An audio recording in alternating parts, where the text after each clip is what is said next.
പരിശുദ്ധ അമ്മയ്ക്കും ആയിരം നന്ദി. എൻ്റെ പേര് സിനി തോമസ്, പത്തനംതിട്ടയിൽ നിന്നാണ് വരുന്നത്. ഇതെൻ്റെ അമ്മ ഡെയ്സി തോമസ്, എൻ്റെ ബ്രദർ സിനോയ് തോമസ്. ഞങ്ങൾ പത്തനംതിട്ട സെയിൻറ്റ് സൈമൺസ് സ്റ്റൈൽഡൈറ്റ് ഓർത്തഡോക്സ് ചർച്ചിലെ മെമ്പേഴ്സാണ്. ഞങ്ങളിത് രണ്ടാമത്തെ വട്ടമാണ് ഇവിടെ സാക്ഷ്യം പറയുന്നത്. പണ്ടൊരു വട്ടം പറഞ്ഞിട്ടുണ്ട്. ഞങ്ങളുടെ കടം കുറേ ഉണ്ടായിരുന്നു, അപ്പോൾ അത് വസ്തുവിൽപ്പന നടന്നത് ഇവിടെ പ്രാർത്ഥിച്ചിട്ടാണ്. അപ്പം ഇനി ഞങ്ങളുടെ ഇപ്പോൾ ഉടമ്പടി എടുത്തതിൻ്റെ ഭാഗമായിട്ട് കിട്ടിയ മിറാക്കിൾസിനെ കുറിച്ചാണ് ഞാനിപ്പോൾ പറയാൻ വന്നിരിക്കുന്നത്. അപ്പം മമ്മി ഒരു 4 വർഷം ഞങ്ങളുടെ വീട്, പഴയ വീട് മാറ്റിയിട്ട് പുതിയ വീട് പണിഞ്ഞപ്പം ഞങ്ങളുടെ കിണറാണെങ്കിൽ നെഗറ്റീവായിരുന്നേ. അപ്പം ഞങ്ങൾ എന്നിട്ട് എത്ര നോക്കിയിട്ടും ഞങ്ങൾക്ക് വെള്ളം കിട്ടുന്നില്ല. അപ്പം 4 വർഷം മമ്മി ശരിക്കും ബുദ്ധിമുട്ടുന്നത് ഞാൻ കണ്ടിട്ടുണ്ട്. വെള്ളം കോരാൻ വേണ്ടിയിട്ട് അപ്പുറത്തെ വീട്ടിൽ പോവും, ഇച്ചിരി ദൂരത്തിൽ പോയിട്ടാണ് വരുന്നത്. അപ്പം അത് ഞങ്ങൾ 4 വർഷം എത്ര നോക്കിയിട്ടും നടന്നില്ല. അത് കഴിഞ്ഞിട്ട് മമ്മി ഇവിടെ ഉടമ്പടി നിയോഗം വെച്ചു. നിയോഗത്തിൻ്റെ ഭാഗമായിട്ട് അമ്മ ഒരാളുടെ പറഞ്ഞ് അവിടെ അവസാനം കിണർ കുഴിക്കാൻ പറഞ്ഞപ്പം അവിടെ ഉടമ്പടി ഉപ്പ് കൊണ്ട് ഇട്ടമ്മ ഉടമ്പടി ഉപ്പിട്ടിട്ട് കാശുരൂപം പിടിച്ചുകൊണ്ട് അവിടെ നിന്നു. അന്ന് ഞങ്ങൾക്കവിടെ വെള്ളം കിട്ടി. ഇപ്പം ഒരു കുറവും ഇല്ല വെള്ളത്തിന്, ഇഷ്ടംപോലെ വെള്ളം ഞങ്ങൾക്ക് കിട്ടുന്നുണ്ട്. അപ്പോൾ അത് ശരിക്കും ഞങ്ങൾക്കൊരു അത്ഭുതമാണ്, കാരണം ഞങ്ങൾ എത്ര നോക്കിയിട്ടും പറ്റുന്നില്ല. അപ്പോൾ ഇവിടെ നമ്മൾ പ്രാർത്ഥിച്ചിട്ട് നമ്മളെയും കൊണ്ട് പറ്റാത്തൊരു സിറ്റുവേഷൻ വരത്തില്ലേ, ലൈക്ക് ഓക്കെ നമ്മൾ എത്രത്തോളം നമ്മുടെ ആസ് എ ഹ്യൂമൻ നമ്മൾ എത്ര ട്രൈ ചെയ്തിട്ടും നടക്കുന്നില്ല എന്നൊരു സിറ്റുവേഷൻ വരുമ്പോൾ ഈ മിറാക്കിളിൻ്റെ ഇമ്പോർട്ടൻസ് നമുക്ക് മനസ്സിലാവുന്നത്. ഓൾസോ ഞാനിതൊന്ന് ഇംഗ്ലീഷിൽ പെട്ടെന്ന് പറഞ്ഞേക്കാം, ബിക്കോസ് എനിക്ക് കുറേ ഫ്രണ്ട്സ് ഉണ്ട് പുറത്ത്.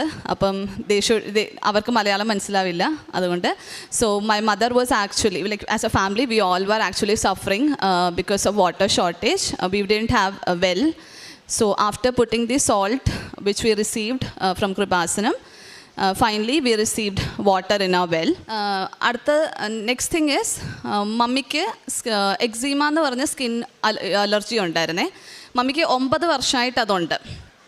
ഓക്കെ, അപ്പം 9 വർഷമായിട്ട് മമ്മി അത് ശരിക്കും ഇടയ്ക്കിടയ്ക്കാണ് വരുന്നത്, like because of climate changes or അങ്ങനെ ഇടയ്ക്കിടയ്ക്കാണ് അത് വരുന്നത്. സോ നമ്മൾ കുറേ ഡോക്ടേഴ്സിൻ്റെ അടുത്ത് കാണിച്ചിട്ടുണ്ട്. എപ്പോഴും ട്രീറ്റ്മെൻറ്റ് ചെയ്യും, ആഫ്റ്റർ ഫ്യൂ മന്ത്സ് അല്ലെ കുറച്ച് നാൾ കഴിയുമ്പോൾ പിന്നെ അത് വരും. സോ ലാസ്റ്റ് ടൈം വന്നപ്പം മമ്മിക്ക് അതിൻ്റെ കൂടെ സൺബേൺ കൂടെ വന്നു. Okay, sun allergy. സോ എല്ലാം കൂടെ ഒരുമിച്ചായിട്ട് ഞങ്ങൾ ഹോസ്പിറ്റലിൽ പോയപ്പോൾ മമ്മി അവിടെ നിന്ന് ഇങ്ങനെ പറഞ്ഞു, ലൈക്ക് കൃപാസന മാതാവ് ഇത് കുറേ നാളായി, ലൈക്ക് ഇപ്പം ഞാൻ ഇത് സഫർ ചെയ്യുന്നത്, ബിക്കോസ് അത് നല്ല ഇറിറ്റേഷനാണ്, ഭയങ്കര ഇച്ചിങ് ആണ്, ആൻഡ് സ്കിൻ ഭയങ്കര പ്രോബ്ലംസ് വരും അതിൽ. അപ്പം mummy said like this is the last time, ഞാൻ ഈ ഹോസ്പിറ്റലിൽ ഈ റീസൺ പറഞ്ഞ് വരേണ്ട ലാസ്റ്റ് ടൈം ആയിരിക്കണം എന്ന് പറഞ്ഞിട്ടാണ് അമ്മ അവിടെ കയറിയത്. ആൻഡ് അന്നേരം ദൈവമായിട്ട് വിട്ടതാണെന്ന് ഞങ്ങൾ വിചാരിക്കുന്നത്. അവിടെ ഒരു ഡോക്ടർ ആസ് എ ഗസ്റ്റ് വന്നു ആൻഡ് ആളുടെ മെഡിസിന് അമ്മയ്ക്ക് കൊടുത്തത്. അപ്പം മമ്മി പറഞ്ഞ പോലെ തന്നെ കൃപാസനത്തിൽ വന്ന് സാക്ഷ്യം പറയാമെന്ന് പറഞ്ഞു. 2022 മമ്മിക്ക് ലാസ്റ്റ് ടൈം ഇതിനു വേണ്ടി ഹോസ്പിറ്റലിൽ പോകണം, പിന്നെ ഒരിക്കലും ഇത് വന്നിട്ടില്ല. അപ്പം ഞങ്ങൾ വിശ്വസിക്കുന്നു, ലൈക്ക് ഇത്രയും നാളും മരുന്ന് നോക്കിയിട്ട് നമുക്ക് പറ്റിയില്ല. അപ്പോൾ അവസാനം മമ്മി ഇവിടെ വന്ന് ഉടമ്പടിയിൽ അത് നിയോഗമായിട്ട് വെച്ച് കഴിഞ്ഞപ്പോഴാണ് അത് മാറിയത്. അടുത്തത് ഞങ്ങളുടെ ഓഫീസിൽ ഫ്ലൂ ഉണ്ടായിരുന്നു. അപ്പോൾ ഫ്ലൂ കാരണം എനിക്ക് ചെസ്റ്റ് കൺജഷൻ വന്നു. ചെസ്റ്റ് കൺജഷൻ വന്നിട്ട് ഞാൻ ഹോസ്പിറ്റലിൽ അഡ്മിറ്റായിരുന്നു. സോ ഡിസ്ചാർജ് ആയി കഴിഞ്ഞപ്പം ബിക്കോസ് ഓഫ് ദി മെഡിസിൻസ്, അതായത് സ്റ്റെറോയിഡ്സ് കുറേ തന്നായിരുന്നു. സോ സ്റ്റെറോയിഡിൻ്റെ ഒരു അലർജിയായി എനിക്ക് എൻ്റെ ഫേസ് മൊത്തം കുരുക്കലായി, ലൈക്ക് ഫേസ് മൊത്തം റെഡായിട്ട് ഭയങ്കര ഡാമേജായി സ്കിന്ന്. അപ്പം ലൈക്ക് ഞാൻ ഒരിക്കലും അങ്ങനത്തെ ഒരു സിറ്റുവേഷനിൽ കണ്ടിട്ടേ ഇല്ലായിരുന്നു. നമുക്കിപ്പോൾ ഈ ട്രീറ്റ്മെൻറ്റിനൊക്കെ പോകാമെന്ന് പറഞ്ഞാൽ എല്ലാവർക്കും അറിയാമല്ലോ എന്തൊരു കാശാണ് മുടക്കേണ്ടി വരുന്നത്. അപ്പം നമുക്ക് അത്രയൊന്നും നമ്മുടെ ഇല്ല. അപ്പം ഈ ട്രീറ്റ്മെൻറ്റ് കഴിഞ്ഞ് വന്നപ്പോഴാണ് മെഡിസിൻ അലർജിയായിട്ട് ഈ പ്രശ്നം വന്നത്. അപ്പം ഞങ്ങൾ എന്ത് ചെയ്തെന്ന് വെച്ചാൽ സ്കിൻ ഡോക്ടറിൻ്റെ അടുത്ത് പോയി. അപ്പോൾ ഡോക്ടർ ഞങ്ങളോട് പറഞ്ഞു, ഇതിനാണെങ്കിൽ ഇതിന് കുറച്ച് സ്കിന്നിൻ്റെ ട്രീറ്റ്മെൻറ്റ്സ് ഉണ്ട്, ലൈക്ക് അത് 1 വർഷത്തിൽ 2 വട്ടമൊക്കെ ചെയ്യണം. അപ്പം മമ്മി ചോദിച്ചു എന്നാലും ഇത് മാറുമോ എന്ന് ചോദിച്ചപ്പം അവർക്ക് ഉറപ്പ് പറയാൻ പറ്റില്ല, ചിലപ്പോൾ അതിങ്ങനെ കണ്ടിന്യൂ ചെയ്യേണ്ടി വരും, ചിലപ്പോൾ മാറും എന്നുള്ള രീതിയിലാണ് അവർ പറഞ്ഞത്. അപ്പോൾ അവരുടെ ട്രീറ്റ്മെൻറ്റ് കോസ്റ്റൊക്കെ കേട്ടപ്പോൾ നമുക്കൊട്ട് താങ്ങാൻ പറ്റത്തില്ല. So what we did is like ഞങ്ങൾ പറഞ്ഞു വേണ്ട എന്ന് പറഞ്ഞിട്ട് ഞങ്ങൾ വേറെ ഒരു കൺസൾട്ടേഷനും നോക്കി. ബട്ട് സെയിം അവർക്കും ട്രീറ്റ്മെൻറ്റ് ചെയ്യണമെന്നാണ് പറയുന്നത്, which is like too costly. അപ്പം ഞങ്ങളത് വേണ്ടെന്ന് പറഞ്ഞിട്ട് വീട്ടിൽ വന്നിട്ട് മമ്മി എന്ത് ചെയ്തെന്ന് വെച്ചാൽ, മമ്മി ഇവിടുത്തെ കൃപാസനം തൈലമുണ്ടല്ലോ അത് എൻ്റെ മുഖത്ത് തൂത്ത് തന്നു. വിതിൻ 2 weeks മിറാക്കുലസ്ലി അത് മൊത്തം മാറി. വിതിൻ 2 weeks മാറി. ലൈക്ക് എന്നോട് എൻ്റെ ഫ്രണ്ട്സ് വരെ ചോദിച്ചു അതെങ്ങനെ പെട്ടെന്ന് മാറിയെന്ന്. അപ്പോൾ ഞാൻ പറഞ്ഞു ഇവിടുത്തെ തൈലം തൂത്തിട്ട് തന്നെയാണ് അത് മാറിയത്. ലൈക്ക് ഞാൻ വേറെ ഒരു മെഡിസിൻസും എടുത്തില്ലായിരുന്നു, സ്കിന്നിൻ്റെ ഒരു ട്രീറ്റ്മെൻറ്റും ഞാൻ ചെയ്തില്ല. അപ്പം അതും ഞാൻ വിശ്വസിക്കുന്നു ഇവിടുത്തെ തൈലം തൂത്തിട്ടാണെന്ന്. അടുത്തതെന്ന് പറയുന്നത് ചെറിയ എല്ലാവർക്കും കേൾക്കുമ്പോൾ ചെറുതായിരിക്കും, പക്ഷെ ഞങ്ങൾക്ക് അതൊരു വലിയ അത് തന്നെയാണ്. അതായത് ഞങ്ങൾ 2 പേർക്കും ഒരു സമയത്ത് ഭയങ്കരമായിട്ട് ഡാൻഡ്രഫ് അലർജി വന്നു. അതായത് ഭയങ്കര എന്ന് പറഞ്ഞാൽ ഫുൾ സ്കാൽപ്പ് മൊത്തം ഡാൻഡ്രഫ് ഇങ്ങനെ കെട്ടി നിൽക്കുക. അപ്പോൾ മമ്മി ഇവിടുത്തെ തൈലം തൂത്ത് സർവശക്തിയുള്ള പിതാവെ പ്രാർത്ഥിച്ചുകൊണ്ട് തൈലമൊക്കെ തൂത്ത് അത് മാറി. പിന്നെ അതുപോലെ തന്നെ എൻ്റെ അനിയന് ഒരു സമയത്ത് ഭയങ്കരമായിട്ട് അലർജി ഉണ്ടായിരുന്നു, ഭയങ്കര തുമ്മലായിരുന്നു, നിൽക്കുന്നേ ഇല്ല. അപ്പം കുറേ മരുന്ന് തന്നു, ലൈക്ക് അലർജിയുടെ മോണ്ടേലുക്കാസ് എന്ന് പറഞ്ഞ ടാബ്ലറ്റൊക്കെ തന്നു, പക്ഷേ അവന് മാറുന്നില്ല. അപ്പോൾ അമ്മ ഇവിടുത്തെ തൈലം തൂത്ത് തേൻ കൊടുത്ത് അത് പെട്ടെന്ന് മാറി. അത് കഴിഞ്ഞിട്ട് അടുത്തതെന്ന് പറയാൻ ഞങ്ങളുടെ ഓഫീസിൽ ഞങ്ങൾക്കൊരു പേയ്മെൻറ്റ് വിടണമായിരുന്നു. അപ്പോൾ അതിന് ഒരു ഡിലേ വന്നെന്ന് പറയാൻ അതൊരു വലിയ ഇഷ്യൂ ആയി മാറുന്നൊരു കേസാണ്. അപ്പം അതിന് ഡിലേ വന്നിട്ട് ഞാൻ 9th ജൂണാണ്, എനിക്ക് ഇന്നും ഓർമ്മയുണ്ട്, 9th ജൂൺ അത് ഒരു ഫ്രൈഡേ ആയിരുന്നു. സോ അടുത്ത ദിവസം സെക്കൻഡ് സാറ്റർഡേയാണ്, ബാങ്ക് ഓപ്പൺ അല്ല. 9th ജൂൺ ആഫ്റ്റർനൂൺ കഴിഞ്ഞപ്പം, അതായത് ഈ പേയ്മെൻറ്റ് പ്രോസസ്സ് ആവണമെങ്കിൽ മിനിമം 3 days എടുക്കും, 3 working days.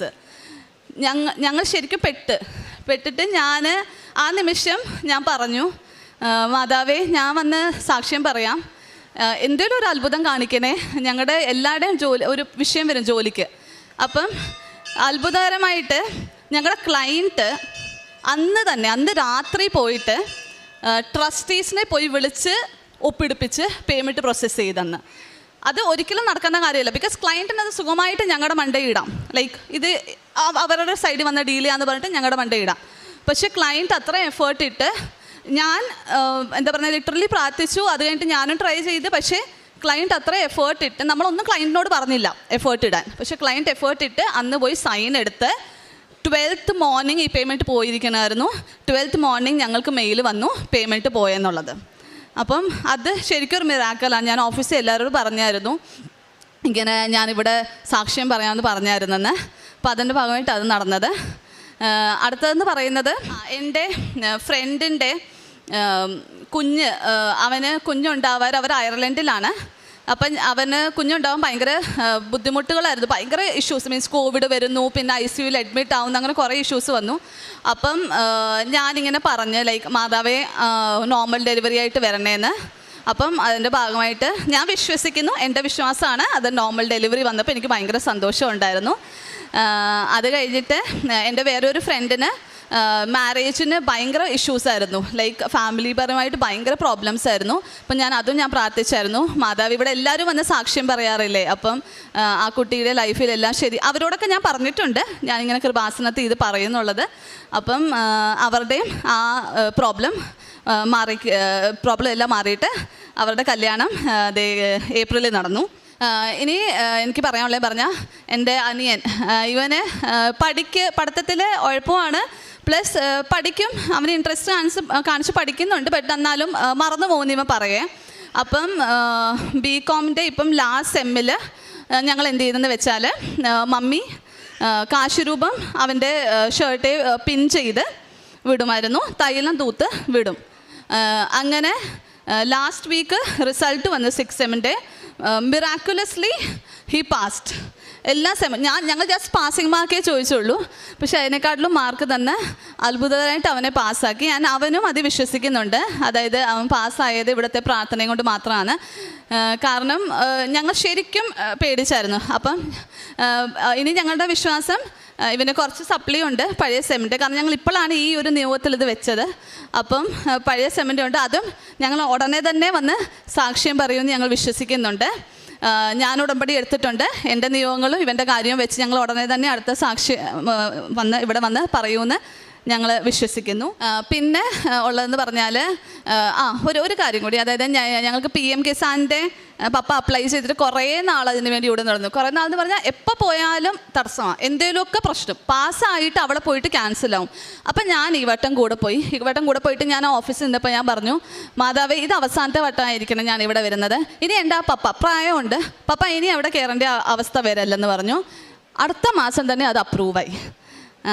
ഇനിയും ഞങ്ങളുടെ കാരുണ്യ പ്രവൃത്തികൾ എന്ന് പറയാൻ ഞങ്ങൾ പാവങ്ങളെ ഇപ്പം എന്താ പറയുക, നമുക്ക് ആവശ്യക്കാരെ പണ്ട് ഞങ്ങൾ കുറച്ചായിട്ട് സഹായിക്കുന്ന പോലെയല്ല, ഇപ്പം ഞങ്ങൾ നോക്കി നമ്മൾ കൗൺസിലർ, ഞങ്ങളുടെ അവിടുത്തെ വാർഡ് മെമ്പർ, കൗൺസിലറിനെ എല്ലാവരെയും പോയി തിരക്കി ഞങ്ങൾ അപ്രോച്ച് ചെയ്ത് നമുക്ക് പറ്റുന്ന രീതിയിൽ ചെറിയ സഹായമാണെങ്കിലും അവരെ സഹായിക്കും.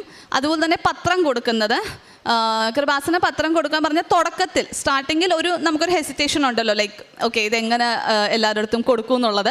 പക്ഷേ പിന്നെ ഞാനൊരു ധൈര്യം കാണിച്ചിട്ട് ഞാൻ പറഞ്ഞു, എന്താണെങ്കിലും കൂടിപ്പോയാൽ എന്ത് പറയും, നോ പറയാം അല്ലേ. അപ്പം അത് കുഴപ്പമില്ല, നമുക്ക് ഇറങ്ങി തിരിക്കണ വേണ്ടി ഞങ്ങൾ ഇറങ്ങി തിരിച്ച് കൃപാസനം പത്രം ഞാൻ കൊടുക്കാറുണ്ട്.